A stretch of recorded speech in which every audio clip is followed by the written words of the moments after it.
साथियों, क्लासरूम में आपका स्वागत है। आज हमारा टॉपिक है ग्रुप स्टडी के बारे में। क्या ग्रुप स्टडी हमारे लिए हमेशा फ़ायदेमंद होती है, या हमें ग्रुप स्टडी करते समय या उसकी शुरुआत करते समय किन महत्वपूर्ण बातों का ध्यान रखना चाहिए, तो इसके बारे में हम बात करेंगे।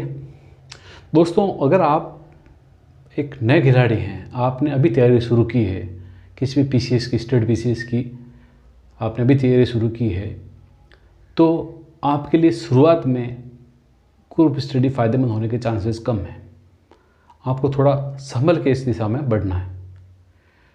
शुरुआत में आपकी कोशिश ये होनी चाहिए कि आप अकेले पढ़ने की आदत डालें 10 से 12 घंटे, और अपने पाठ्यक्रम को आत्मसात करने की कोशिश करें। अधिक से अधिक अपने सिंगल हैंड स्टडी को समय दें। तो क्या ग्रुप स्टडी आपके लिए बिल्कुल उपयोगी नहीं है? उपयोगी है, थोड़ी लिमिटेड, थोड़ी बहुत आप इसका उपयोग कर सकते हैं। कैसे? जैसे कोई करंट अफेयर्स के क्वेश्चन होते हैं तो शाम को आधा एक घंटा आप रैपिड फायर अपने 2-4 साथियों के साथ कर सकते हैं, एक दूसरे को पूछ सकते हैं, ताकि आपकी पढ़ाई में एनर्जी बनी रहे और करंट अफेयर्स के क्वेश्चन आपके इजी वे में याद हो जाए। और उनमें से बहुत कई बार ऐसा होता है कि कई क्वेश्चन एग्ज़ाम में आते भी हैं, तो आधे घंटे की कम समय आप उसको ग्रुप स्टडी को दे सकते हैं। करंट अफेयर्स का एक रैपिड फायर के रूप में, एक जीके की प्रश्नोत्तरी के रूप में आप दे सकते हैं, लेकिन अधिक समय नहीं देना चाहिए। अगर आप अधिक समय देते हैं ग्रुप स्टडी को, या इस पर डिपेंड हो जाते हैं पढ़ाई के लिए, तो क्या दिक्कत होगी? दिक्कत उसी तरह की होगी जिस तरीके से दिक्कत तब होती है जब हम जॉगिंग करना या घूमने जाना शुरू करते हैं और हमें ज़रूरत पड़ती है अपने साथी की, और जिस दिन साथी नहीं आता तो हम सुबह उठ के घूमने नहीं जा पाते या दौड़ने नहीं जा पाते। बस वही दिक्कत होती है ग्रुप स्टडी में। अगर हम पूरी तरीके से इस पर अवलंबित हो जाते हैं, इस पर डिपेंड हो जाएं, तो हम भी, जब हमें अकेले पढ़ने की ज़रूरत पड़ेगी, हम नहीं पढ़ पाएंगे। इसकी पूरी गारंटी है। अगर आप इस पर पूरी तरीके से डिपेंड हैं तो शुरुआती समय में हमें इससे थोड़ा बचना चाहिए, इस पर पूरी तरीके से डिपेंड होने से बचना चाहिए, और थोड़ा इसका विवेकपूर्ण उपयोग करना चाहिए, थोड़ा लिमिटेड। फिर तो ये किन के लिए उपयोगी है? ये तभी उपयोगी है, उन्हीं लोगों के लिए उपयोगी है जिन्होंने कुछ बड़ा समय इसको दिया होता है, और कुछ एक दो बार मेंस या इंटरव्यू के अंदर वो लोग गए होते हैं, उन्होंने अपने सिलेबस से पूरी तरीके से कमांड कर ली होती है। उन लोगों के लिए ये उपयोगी है, क्योंकि इसके माध्यम से वो लोग अपने जो पढ़ाई है उसको एनर्जी देते हैं, उसको ऊर्जा प्रदान करते हैं, और कम समय में वो काफ़ी चीज़ों को कवर कर लेते हैं, क्योंकि काफ़ी चीज़ें उनकी पढ़ी होती है, अब उनको रिवाइज करनी होती है। तो वो अपनी ग्रुप स्टडी के माध्यम से कर सकते हैं, और उन लोगों की लगभग सबकी क्षमताएं एक जैसी होती है। ग्रुप स्टडी कर रहे हैं तो हमें ये पता होना चाहिए कि सबकी क्षमताएं किस प्रकार की है, कौन व्यक्ति कितने समय में कितनी चीज़ों को ग्रहण कर लेता है। कुछ लोग अधिक समय लगाते हैं, कुछ लोग कम समय लगाते हैं। तो शुरुआत में हमें ग्रुप स्टडी करेंगे तो हमें अट्रैक्टिव लगेगी अगर हम स्टार्टिंग में ही कर लेते हैं, क्योंकि बहुत से रिजल्ट हमें मिलने लग जाएंगे, कुछ चीज़ें हमें याद होने लग जाएगी, तो हमें अट्रैक्टिव लगेगी स्टार्टिंग में ग्रुप स्टडी कि हाँ, ग्रुप स्टडी ठीक है।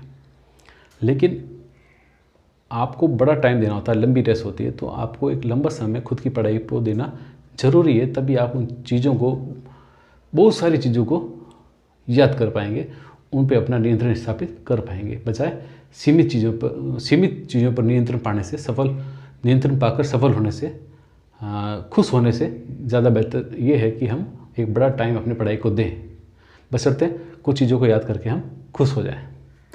तो कोशिश यही हो कि हम अपनी पढ़ाई खुद करें, अकेले पढ़ें, और ग्रुप स्टडी का एक विवेकपूर्ण उपयोग करें, क्योंकि ये उन लोगों के लिए बेहतर है जिन्होंने एक बड़ा टाइम अपने सिलेबस को, अपनी तैयारी को दे चुके होते हैं।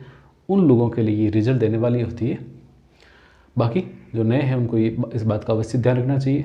इसके सिवा एक बात और होती है, संडे की बात होती है, तैयारी करते हैं तब संडे इज़ फन डे, आज हम संडे है तो हम आज एंजॉय करेंगे, घूमने जाएंगे। नहीं, संडे है तो भी हमारी कोशिश ये है कि मिनिमम टारगेट, चाहे संडे हो या कोई डे हो, हमारे सामने होना चाहिए कि हमने इतना अचीव किया। जब दिन ख़त्म हो तो हम अपने आप को जब सवाल पूछें कि हमने आज क्या किया, तो हमारे पास जवाब होना चाहिए कि हमने ये किया, बजाय इसके कि हमें, जब हम अपने आप को सवाल करें तो हम ये जवाब दें कि हमने अपना दिन खराब कर दिया। ऐसा नहीं होना चाहिए। मिनिमम संडे हो तो भी आपको स्टार्टिंग के दिन की शुरुआत में 2-3 घंटे पढ़ ले, या सोने से पहले 2-3 घंटे पढ़ ले। हाँ, हॉबी को आपको अपने समय देना है। 1 घंटा अपने हॉबी को दीजिए। अगर आपकी कोई हॉबी है, आधा 1 घंटा उस हॉबी को दीजिए, अपने शरीर को दीजिए। वॉकिंग कीजिए, शाम को घूमने जाइए।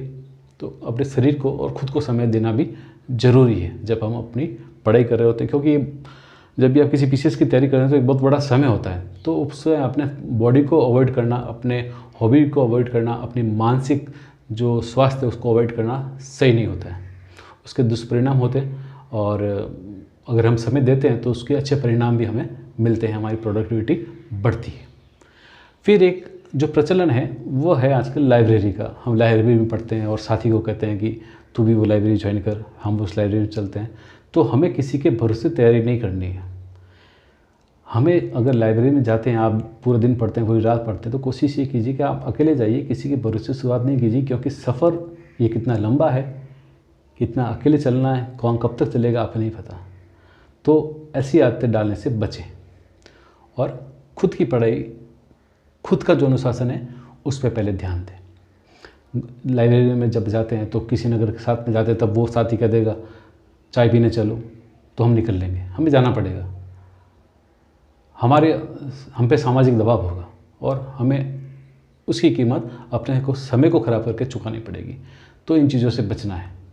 जब भी कोई चीज़ करें, कोई काम करें, तो पूरी तरह अनुशासित होकर करें और ये ध्यान रखकर करें कि इस काम को आपको पूरा करना है। कौन कब तक आपके साथ होगा आपको नहीं पता। हाँ, एक समय अगर आप लाइब्रेरी में बैठते हैं 2-4 घंटे, 4-5 घंटे पढ़ लिए, उसके बाद अगर आधा घंटा 1 घंटा आप किसी साथी अगर आपके साथ जाना चाहे तो जा सकता है। लाइब्रेरी में उसको उठाने की ज़रूरत नहीं है, आप बिना बताए जाइए। अगर वो आना हुआ तो आ जाएगा और आप जाके साथ बैठ सकते हैं। अपने आप एक दूसरे से उस समय डिस्कशन करना, एक दूसरे से कन्वर्सेशन करना, और जिस तरीके से आपकी पढ़ाई ख़राब नहीं हो, किसी और को आप इंटरप्ट करें, वो भी सही नहीं है। तो कोशिश यही रही कि हम एक अनुशासन से चलें, चाहे लाइब्रेरी हो, चाहे संडे हो, या चाहे ग्रुप स्टडी हो। हमें अपने आप पे पूरा नियंत्रण रखना है, अपने आप पे नज़र रखनी है कि हम किस दिशा में किस तरीके से आगे बढ़ रहे हैं, कि हम अपने लक्ष्य की सही तरीके से बढ़ रहे हैं। इसका दिन समाप्त होने पर हमारे पास एक सही जवाब होना चाहिए। आज के लिए इतना ही। अगर आपको वीडियो पसंद आता है तो लाइक कीजिए, चैनल को सब्सक्राइब कीजिए और अपने साथियों को भी बताइए। धन्यवाद।